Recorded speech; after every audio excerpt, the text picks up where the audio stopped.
윤석열 국민의힘 대선 후보가 오늘부로 선대위를 해산하겠다며 처음 윤석열의 모습으로 다시 돌아가겠다고 선언했습니다. 후보 중심의 실무형 선대 본부를 다시 꾸리겠다는 거죠. 김종인 총괄 선대위원장은 더 이상 뜻을 같이 할 수 없다. 재합류는 절대로 없을 거란 입장을 밝혔습니다. 관련 소식을 신혜원 체커가 정리해봤습니다.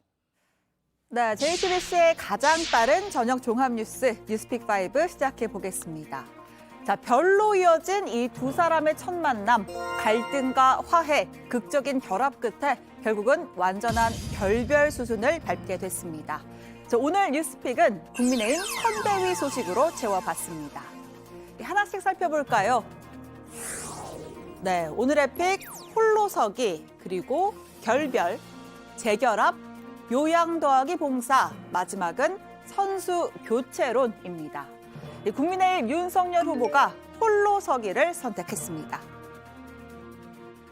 지금까지 해온 것과 다른 모습으로 다시 시작하겠습니다. 오늘부로 선거대책위원회를 해산하겠습니다. 네, 최근 윤석열 후보의 지지율에 비상이 걸렸습니다. 당 안팎에서 이대로는 안 된다라는 위기감이 커졌는데요. 결국 집도의 김종인 총괄선대위원장이 칼을 잡았지만 윤 후보는 수술 동의서에 서명을 하지 않았습니다. 대신에 본인이 직접 칼을 잡는 길을 택했습니다. 대선을 불과 두 달 앞두고 선대위 전면 해산하기로 결정을 한 겁니다. 저는 오로지 정권 교체를 위해 정치의 길에 나섰습니다. 문재인 정부에서 망가진 공정과 상식을 반드시 바로잡겠다는 약속을 드렸습니다. 하지만 지금 많은 국민들께서 과연 정권 교체가 가능한 것인지 걱정하고 계십니다. 다 모두 오롯이 후보인 제 책임입니다. 이렇게 모든 것은 제 책임이다. 고개를 숙였습니다. 매머드라고 불렸고 또 민심을 파악하지 못한 선대위의 문제를 인정하고 다시 바로잡겠다고 했는데요. 이른바 윤핵관에 대한 우려도 불식시키겠다 선언했습니다. 잘못된 부분을 인정하고 다시 바로잡겠습니다. 또 저와 가까운 분들이 선대위에 영향을 미친다는 국민들의 우려도 잘 알고 있습니다. 앞으로 그런 걱정 끼치지 않겠습니다. 국민들이 기대했던 처음 윤석열의 모습으로 돌아가겠다고 했습니다. 윤 후보는 오늘 입장 발표에 앞서 지난해 대선 출마 선언문과 선대위 출범식 연설문을 다시 꺼내 읽으며 초심을 다졌다고 하는데요. 무너진 자유민주주의와 법치, 시대와 세대를 관통하는 공정의 가치를 기필코 다시 세우겠습니다. 국민 여러분은 저와 우리 당의 정권 교체의 엄중한 사명을 주셨습니다. 그 소명을 받드는 우리 당부터 혁신해야 합니다. 저와 함께 우리 당과 대한민국을 확 바꿉시다. 출마 선언 이후 반년입니다. 스스로와의 약속 얼만큼 지켜냈을까요? 이렇게 초심을 돌이킨 윤 후보는 반성과 쇄신의 필요성을 통렬히 절감한 듯 보입니다. 국회의원들에게 자리를 나눠주는 것이 아닌 철저한 실무형 선거대책본부를 구성하겠습니다. 실력 있는 젊은 실무자들이 선대본부를 끌고 나가도록 하겠습니다. 특히 지금까지 2030 세대에게 실망을 주었던 그 행보를 깊이 반성하고 전혀 다른 모습을 보여드릴 것을 약속드립니다. 철저한 실무형 선대본부, 김종인 위원장을 중심으로 한 선대위가 아니라 그보다 더 작고 가벼워진 후보 중심의 선대본부로 나아가겠다는 설명입니다. 그래야만 의사결정 과정을 압축시키고 혼선을 최소화할 수 있기 때문인데요. 사선의 권영세 의원이 선대본부장을 맡되 나머지는 철저한 실무 위주로 역할 분담을 하겠다는 겁니다. 새 영입 인사는 이르면 내일 발표할 예정입니다. 자, 이렇게 직접 칼을 쥐고 나선 윤석열 후보. 노장인 김종인 위원장에 비하면 경험이 많지 않지만 자신의 정치 생명은 스스로 살려내겠다는 의지를 피력한 듯 보입니다. 앞으로 남은 기간 2달 지지율 심폐소생에 성공할 수 있을까요? 또 제가 하고 싶은 말이 아니라 국민들께서 듣고 싶어하는 그 말씀을 드리겠습니다. 제게 시간을 좀 내주십시오. 확실하게 다른 모습으로 국민들께 변화된 윤석열을 보여드리겠습니다. 자, 2번째 픽으로 가겠습니다. 홀로서기에 이은 결별입니다.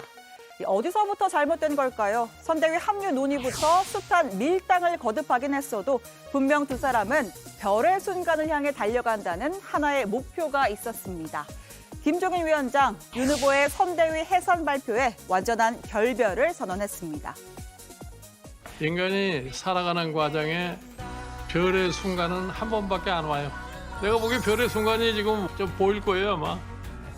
아니 내가 뜻이 안 맞으면 헤어질 수밖에 없다고 얘기했는데 뭐 별의 순간이 와서 그 별의 순간을 제대로 잡아야 되는데 그 별의 순간을 제대로 잡는 과정에서 지금 이런 사태가 발생을 한 거죠.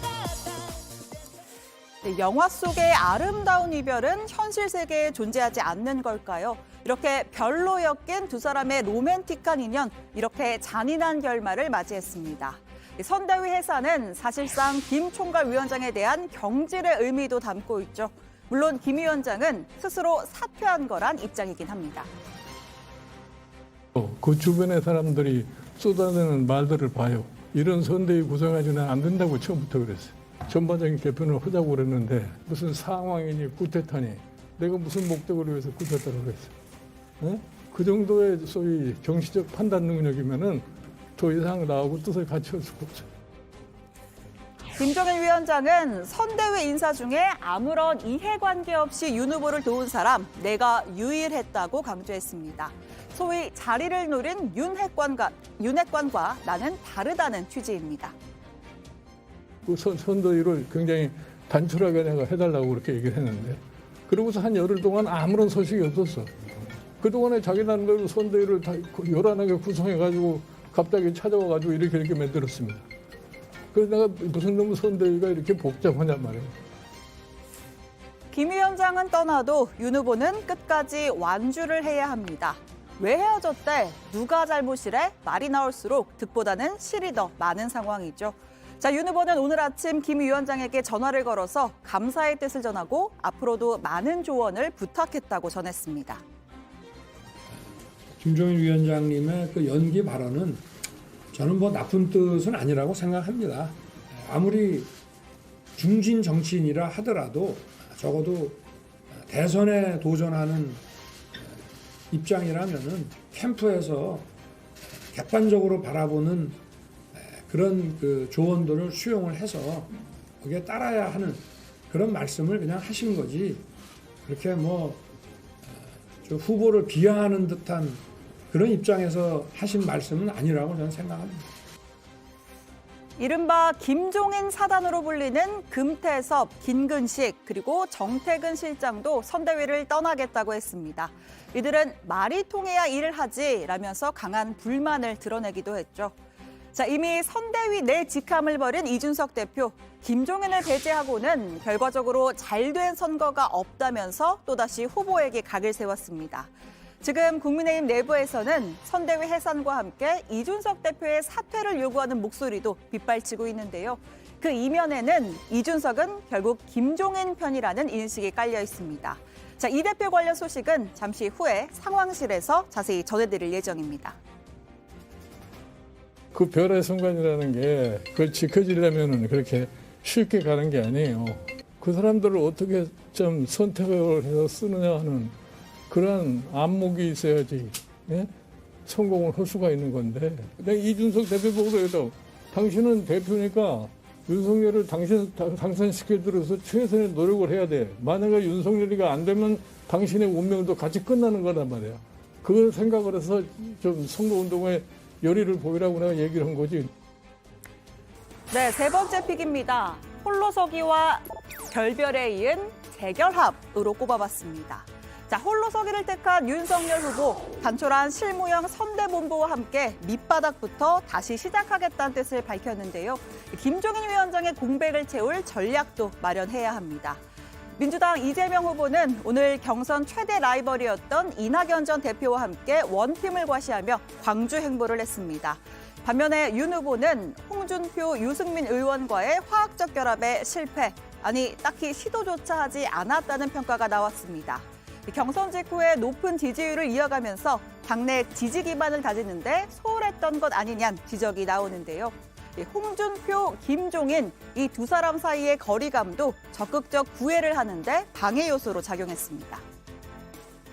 그래서 함께 뛰었던 후보님들께 도움을 요청한 거는 맞는데, 하여튼 우리 국민의힘의 모든 분들의 힘을 합쳐서 같은 생각으로 단일 대우로서 이 선거를 치러야 되기 때문에 필요한 어떤 모든 일들은 제가 할 것입니다. 힘을 모을 수 있는 한 모으겠다. 자, 지금 상황에선 100점짜리 정답입니다만 홍준표 의원의 입장이 강경합니다. 이 청년의 꿈 청문홍답 코너에 누구보다 당을 생각하시는 홍 반장님, 홍 의원을 찾으면서도 독박을 씌웠다. 당의 미래를 인질로 협박하면 선대위원장을 수락하실까 봐 걱정이다라는 글이 올라왔습니다. 자, 이에 홍준표 의원 더 이상 이용당하는 일은 없어야겠지요 라고 답변을 달았습니다. 하지만 경선 과정에서 홍 의원에게 쏠린 2030 표심이 윤 후보에겐 절실합니다. 과연 두 사람은 재결합에 성공할 수 있을까요? 자, 네 번째 픽은 요양 더하기 봉사입니다. 자, 윤 후보는 오늘 아내 김건희 씨와 처가 문제에 대해서도 언급했습니다. 심지어 선대위 해산에 대한 언급보다 이 처가 문제에 대한 사과가 더 먼저 나왔습니다. 제 가족과 관련된 문제로도 국민 여러분께 심려를 끼쳐드려 죄송합니다. 저희 이 부족에 대해서 국민 여러분께서 드시는 회초리와 비판을 달게 받겠습니다. 제가 일관되게 가졌던 그 원칙과 잣대는 저와 제 가족 또 제 주변에게도 모두 똑같이 적용하겠습니다. 윤 후보의 가장 큰 약점으로 꼽혀온 처가 리스크. 무엇보다 부인 김건희 씨의 허위 경력 논란에 대한 윤 후보의 대응은 그의 출마 명분인 공정과 정의를 흔드는 것으로 비판받았습니다. 배우자에게도 같은 잣대를 대겠다. 자, 앞으로 김건희 씨는 어떤 행보를 보이게 될까요? 재작년에 그 조국 사태 이후에 그 처가와 제 처에 대해서도 집중적인 수사를 약 2년간 받아왔습니다.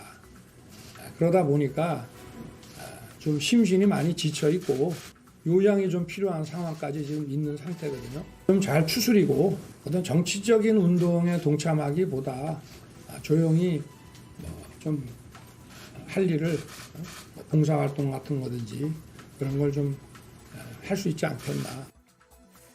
네, 이어서 윤 후보는 제가 볼 때는 아무런 형사적으로 처벌될 일이 크게 없을 것 같아서 걱정하지 말라고 했다는 말도 덧붙였습니다.